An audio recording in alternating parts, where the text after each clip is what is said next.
Samajwadi party ने MLC के जो उम्मीदवार उतारे उसमें 8-9 उम्मीदवार ऐसे निकले जो पर्चा वापस ले लिया और उसके बाद बीजेपी के नेताओं के घर जाकर फोटो खिंचाए उनके चरण छू के। अब इसमें दूसरे को दोष दोगे कि जी हमने बात की तो पता लगा कि हर आदमी नाराज है। अरे सब नाराज है तो आप तो जिनको उम्मीदवार बनाए वो भाग गए। आपका घोषित उम्मीदवार जिसको आपने सिंबल दिया, जो पर्चा भरे आया, वो नरेश अग्रवाल के यहाँ बैठा मुझको नमस्ते करता दिखा। अब बोला सपा में ना कोई नीति है ना नेता, हम तो नरेश जी के चरणों में है।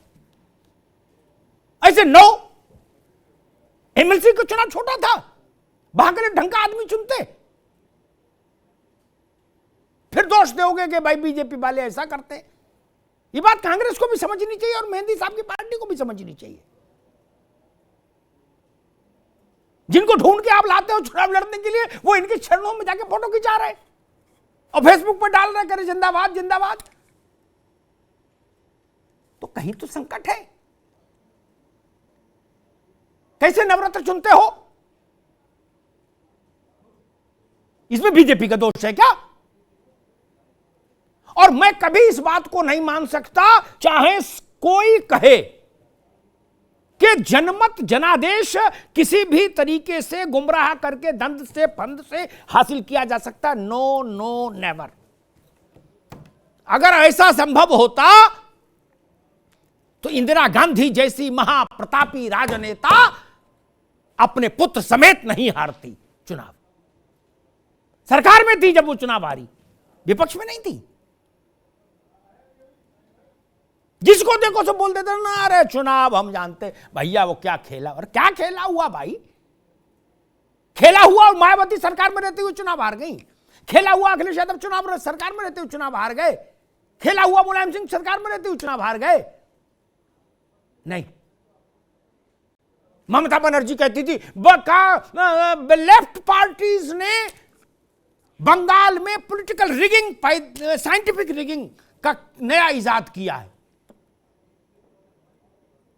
वामपंथी शासन के रहते हुए चुनाव हुआ और उस चुनाव में वामपंथी शासन चला गया और ममता जी की ताजपोशी हो गई। इसलिए जनादेश को लांछित मत करिए। ये लोगों के साझी विजडम का सबूत है जनादेश। आपको पसंद आए तो भली और ना पसंद आए तो और भी भली, तब 2 रोटी ज्यादा खाइए।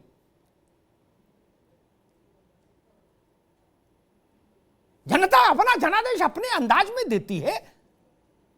हर पार्टी को पसंद आए ऐसा जनादेश थोड़ी ना हो सकता है। नहीं, आज के पूरे में मैं कहूंगा कि भारतीय जनता पार्टी की जो योगी मोदी की जो युति है, उसने इस बात का ख्याल जरूर रखा उसमें कि जितने भी आप उनको कई सप्रयास लोगों ने जो माहौल बनाने की कोशिश की। आजकल ये भी होता है कि भाई थोड़ा कानो कान भी प्रचार करा दिया जाता है। उन प्रचार वाले सारे लोगों को बाहर कर दिया। नहीं, वो रास्ते में बहुत सारे लोगों को देखा। नहीं, अपर्णा बिष्ट ना, राजेश्वर सिंह नो, बड़े लोग थे जिनके लिए सोशल मीडिया पर हंगामा मचा था। कुछ और भी विधायक हैं, उनके सबके नाम यहां नहीं लूंगा, ठीक नहीं, लेकिन उनके लिए था ये। तो भाजपा ने शायद एक तो मैसेज ये दिया कि नहीं, हम किसी दबाव में नहीं आएंगे।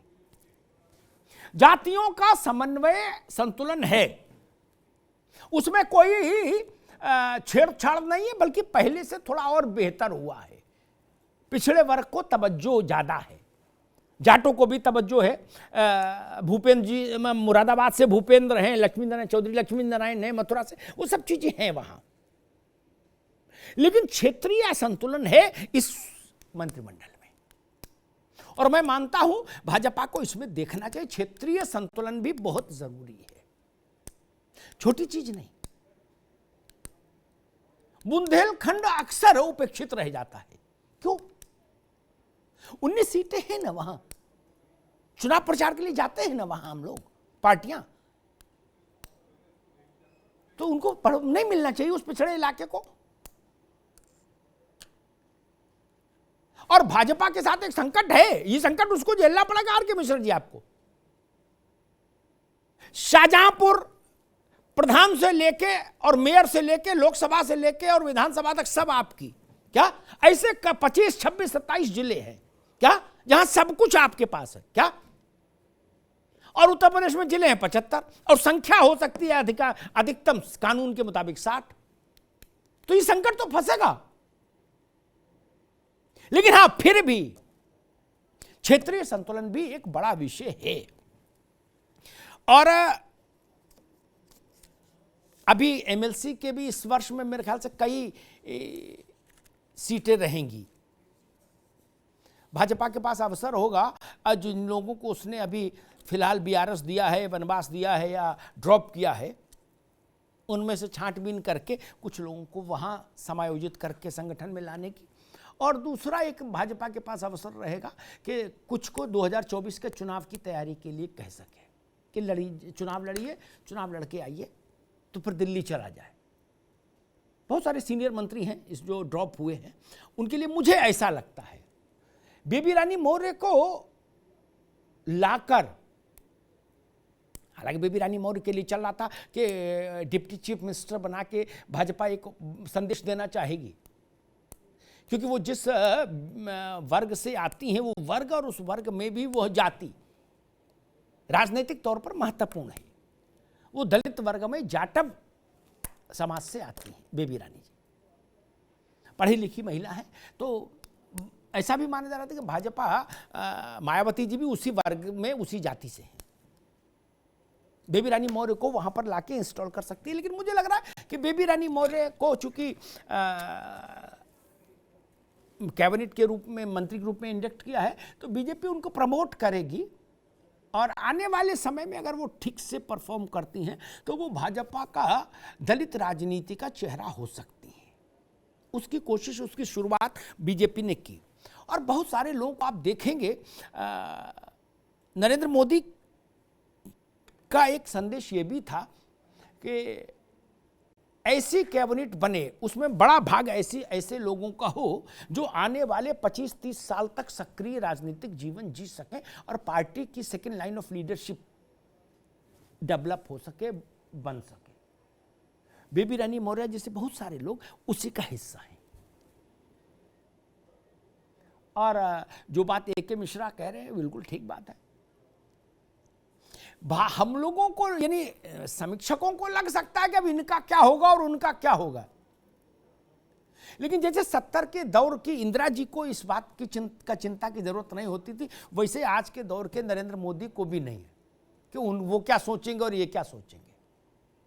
आपके लिए ये काम दिया है, यही करना होगा, क्योंकि संगठन अब उतना बड़ा हो गया है, उतना मजबूत हो गया है। और भाजपा में वैसे भी संगठन का थोड़ा सा और पार्टियों से अलग वो है संचालन। आर के मिश्रा जी जानते हैं कि भाई भारतीय जनता पार्टी में अध्यक्ष से ज्यादा सक्रिय और ताकत, दोनों सक्रियता और शक्ति संगठन महासचिव के पास रहती है। व्यवहारिक सचिव है, चाहे राज्य हो चाहे केंद्र हो, तो है उनका कि संगठन को मूल रूप से रखें। आज भी मुझे कोई मित्र बता रहा था कि सुनील बंसल ही फोन करके लोगों को बता रहे थे जिन जिन को शपथ लेनी थी। इससे भी एक मैसेज जाता है कि संगठन के हिसाब से चलता है भारतीय जनता पार्टी में। चूंकि बहुत सारे मंत्री नॉन परफॉर्मर या कम प्रदर्शन के आधार पर हटाए गए हैं, उनके नाम मैंने कुछ के पढ़े भी थे शुरुआत में, दोबारा पढ़ना ठीक नहीं होगा, वैसे दुखी हैं और बार बार नाम लो तो और दुखी होंगे। मुझे लगता है वो चीज एक लेसन है नए मंत्रियों के लिए भी। आप परफॉर्म नहीं करेंगे तो मेरा हंच कहता है 24 में जाने से 6 महीने पहले योगी मंत्रिमंडल का एक और ऑपरेशन होगा, उसमें भी छटाई बिनाई होगी और तब शायद वो 60 की संख्या तक कंप्लीट मंत्रिमंडल होगा वहां चुनाव में जाने से पहले। तो इसलिए जो लोग बने हैं वो भी अभी कुछ बड़े लोगों को छोड़ दीजिए तो ज्यादातर प्रोबेशन पर ही माने जाने चाहिए। ए.के. मिश्रा जी ठीक बात है ना? अगर आप पार्टी को, आप सोचिए नीलकंठ तिवारी मेरे दिमाग में बार बार हॉन्ट होते हैं। नीलकंठ तिवारी उस इलाके से विधायक थे और मंत्री थे जिस इलाके में बाबा विश्वनाथ का मंदिर है, जहां काशी कॉरिडोर बना।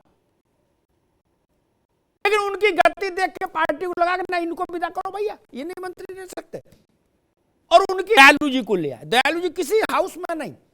ये काम करने की शैली है भाजपा की, क्योंकि भाजपा को लगा कि अगर काशी कॉरिडोर बना दिया आपके इलाके में तब भी आप इतनी मुश्किल से जीत पाए तो अब आपका मामला ठीक नहीं।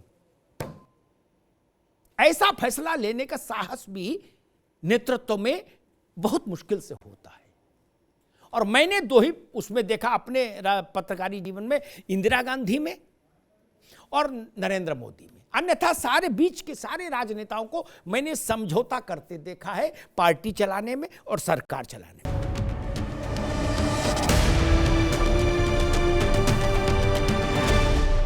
अब उत्तर चाहिए, ब्रॉट यू बाय केसरी मरहम एवं तैलम, वर्षों से दर्द पे सबसे ज्यादा असरदार।